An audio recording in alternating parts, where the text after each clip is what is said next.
bertepuk yang senang Indonesia pecah. Assalamualaikum warahmatullahi wabarakatuh. Alhamdulillahil awwalu bila ibtida wal akhiru bila intiha. Jami'u sifatil ulya wal izzati wal kibriya. Wassalatu wassalamu ala imami ahli safai wal wafa. Qutbil anbiya wal awliya. Sayyidina wa maulana Muhammadin khairid dawa. Likulli saqamin wada. Rahmatan wa shifa. Fi sirri wal jila. Wa ala alihi wa sahbihi ma damatil ard wa sama amma ba'du. Ayuha sadati sadatina al-a'izza wal fudala, yang saya hormati, yang wajib saya mencintai, para sesepuh, para alim ulama, para habaib, dan yang saya hormati dari pejabat pemerintah, sipil, TNI, Polri yang selalu kita banggakan, khususnya Ibu Gubernur Jawa Timur, Bapak Pangdam, Bapak Kapolda atau yang mewakili, Bapak Kapolres, Bapak Dandim atau yang mewakili, dan yang saya hormati para sesepuh, bini sepuh, para tokoh masyarakat, para ustadz, para asatid, para asatidah, para santri, santriwati, dan panitia penyelenggara dalam rangka haul pada waktu malam hari ini. Semoga dengan adanya haul bisa membawa contoh yang baik untuk kita semuanya. Haul setiap waktu bisa saja dilakukan di mana di kota atau di desa ada para ulama, para aulia yang wajib kita untuk mencintainya. Akan tetapi sebelum kita menerangkan bab tentang haul, apakah haul itu harus untuk para ulama atau para wali saja? Tidak. Haul diantaranya bagian birrul walidain, taat kepada kedua orang tua. Mengapa tidak? Mungkin jarang yang mengholi kedua orang tua karena mempunyai pandangan orang tuanya bukan yai, bukan ulama. Kita tidak memandang bagaimana jasanya kedua orang tua tersebut sehingga kita bisa mesantren, sehingga kita menjadi pelajar, sehingga kita menjadi mahasiswa yang banting tulang habis-habisan, umurnya dihabiskan untuk mencari nafkah, untuk membiayai anak-anaknya, satu harapan yang luar biasa setiap orang tua. Bagaimana keadaan yang sudah terang benderang seperti sekarang ini? Dahulu lampu penerang sangat terbatas.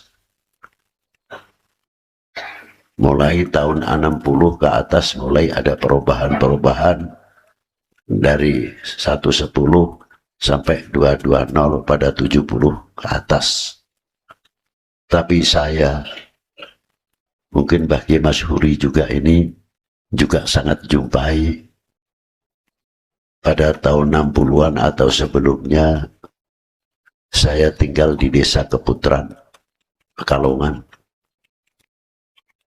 Di situ ada satu mushola, setiap malam pemberhentian orang-orang gerobak yang isinya buah-buahan, terutama kayu bakar. Yang narik bapak-bapak, yang dorong ibu-ibu. Semuanya berhenti di situ, mandi jam 12 malam baru sholat. Nanti mendekati subuh baru ke pasar besar. Di situ sholat, munajat, saya terpanggil untuk bertanya, Bu, Pak, apa ndak capek jalan kaki mulai sebelum Batang sampai ke Pekalongan itu sekitar 17 kilo? Jawabnya itu sangat indah. Dik, kalau tidak untuk anak-anak saya, untuk siapa lagi? Itu jawaban yang sangat menyentuh sekali. Itu masih mending ada di daerah pegunungan-pegunungan jam 1 malam, setengah 2 sudah berduyun-duyun ke pasar. Kalau musim kemarau ya juga panas. Kalau musim dingin, musim hujan, jangan tanya. Tapi apa yang diperjuangkan ibu-ibu tidak mengenal putus asa. Titiknya sama. Kalau ditanya, siapa lagi kalau bukan untuk anak-anak saya? Kedua orang tua kita makan enak terkadang tertahan. Karena apa yang mau dimakan selalu ingat kepada anak-anaknya. Tapi kita selaku anak terkadang belum tentu ingat. Kalau kita makan enak, ingat kedua orang tua. Apalagi kita-kita ini pada waktu itu masih belum jauh wawasannya. Tapi orang tua kita sudah memikirkan ke depan.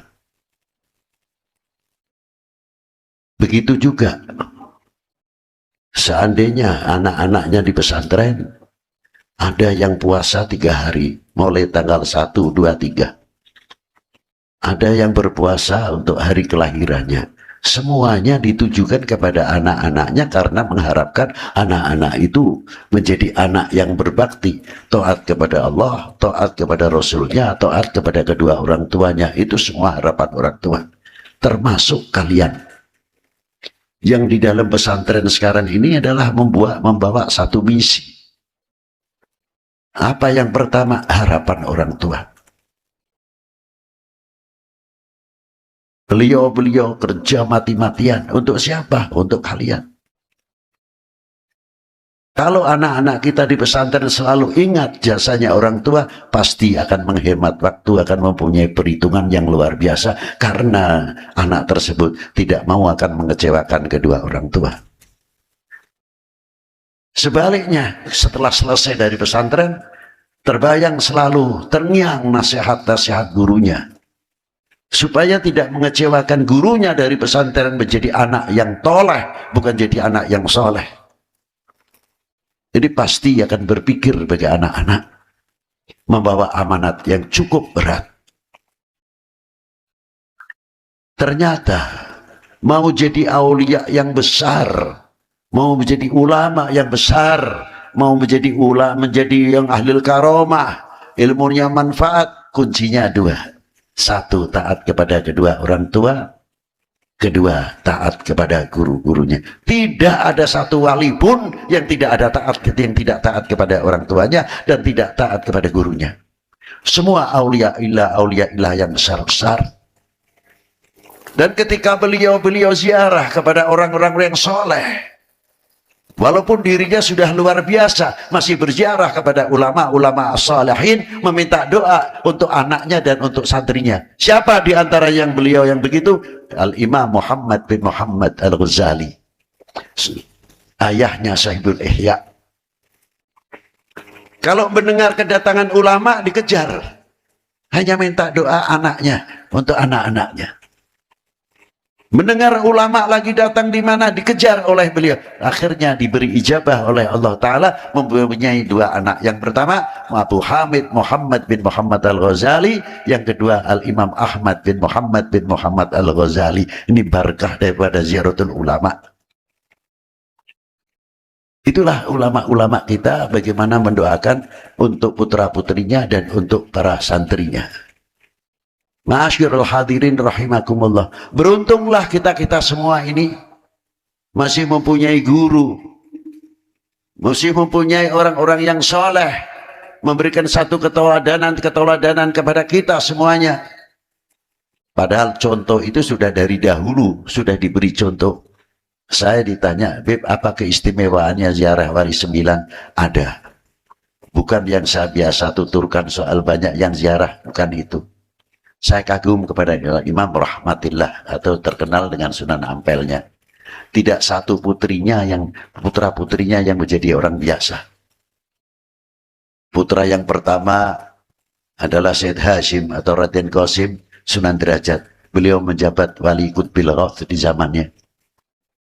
Yang kedua Dewi Asyiqah, seorang hafidhah, guru hafidhah, istri Maulana Sultan Abdul Fattah Demak. Yang ketiga sudah terkenal sekali Sultanul Aulia wal Arifin, Sayyidi Syekh Ibrahim Sayyidi Syekh Ibrahim Sahib Tuban, terkenal dengan Sunan Bonangnya. Yang ketiga tokoh muhadithin dan tokoh fuqaha, boleh disebut Ibnu Hajarnya tanah Jawa, siapa? Al-Imam Ja'farus Shadiq, Sunan Kudus. Terus yang kelima Al-Imam Ali Zainal Abidin, Kanjeng Qadhi Sultan Demak, Qadhi yang hakim yang sangat adil sekali. Sunan Demak atau Sunan Qadhi Demak namanya sendiri Zainal Abidin bin Ahmad Rahmatillah. Yang satu lagi Maulana Abdul Jalil, tokoh fuqaha, tokoh tasawuf yang dimakamkan di Jepara. Yang paling kecil Sayyid Ahmad Hisamuddin bin Ahmad Rahmatillah. Biasa kalau orang Arab atau orang-orang habaib, kalau anaknya ditinggal mati oleh ayahnya dalam kandungan, namanya bapaknya pasti diberikan kepada anaknya. Jadi Ahmad bin Ahmad atau Muhammad bin Muhammad itu sudah ada. Double mutsanna, Ahmad bin Ahmad mutsanna itu ada. Nah, siapa terkenalnya? Kanjeng Sunan Lamongan. Yang putri siapa? Dewi Aisyah. Suaminya siapa? Sultanul Aulia wal Arifin Maulana Syarif Hidayatullah Sunan Gunung Jati. Yang kedua siapa? Dewi Ruqayyah, istri Muhammad Ainul Yakin Sohib Giri. Yang ketiga putrinya Dewi Mutmainnah. Istri siapa? Orang paling alamah di zaman itu Sayyid Abdurrahman Ar-Rumi. Yang keempat Dewi Hafsah. Istri siapa? Sayyid Ahmad Al-Yamani. Tidak anak lakinya, tidak anak perempuannya, menjadi hamba-hamba Allah yang tidak memalukan kedua orang tuanya kelak di hadapan Allah wa rusulih.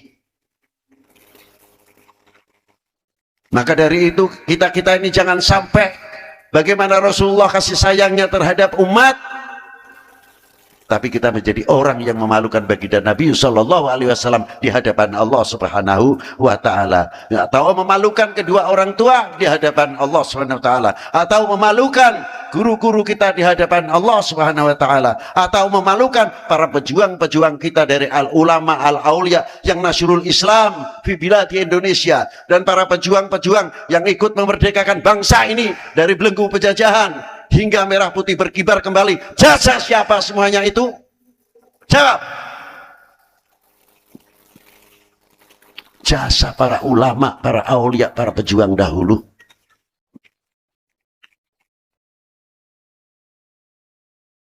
Jasa-jasa para beliau. Kita terkadang suruh masang bendera merah putih saja, beli yang baru sulit, apalagi suruh mengangkat bambu runcing. Apa terima kasih kita kepada para beliau, para ulama-ulama? Mampukah kita menjadi pemersatu umat, pemersatu bangsa yang tidak akan memberikan kesempatan kepada bangsa lain atau oknum lain yang akan memecah belah bangsa ini? Relakah bila mana bangsa ini terpecah belah? Jawab yang keras. Santri melempem jawabnya. Jangan tidak sambil berguru,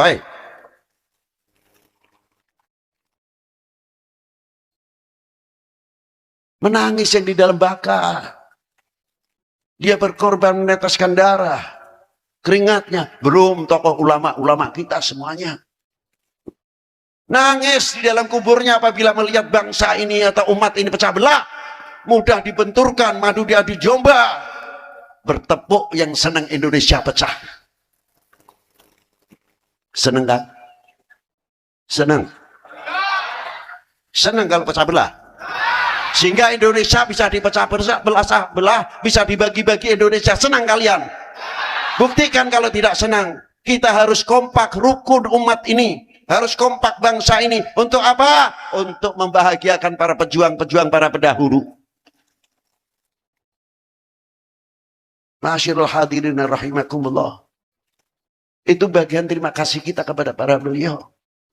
Maka dengan adanya hall Kiai Mohdar